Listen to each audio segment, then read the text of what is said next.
নিজ ভূখণ্ডে পশ্চিমাদের হামলার মধ্যেই ব্যাপক সামরিক মহড়া চালালো ইয়েমেনের সশস্ত্র গোষ্ঠী হুথি।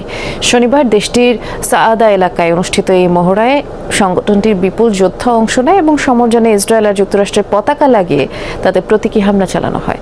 এ সময় গাজা ও ইয়েমেনে হামলার জন্য ইসরায়েল ও পশ্চিমাদের কঠোর প্রতিশোধের হুঁশিয়ারিও দেওয়া হয়। বোমা ছুড়ে এভাবেই ধ্বংস করা হচ্ছে ইসরায়েলি পতাকা লাগানো সমরযান। একইভাবে মার্কিন যুদ্ধযানকেও বানানো হয়েছে লক্ষ্যবস্তু।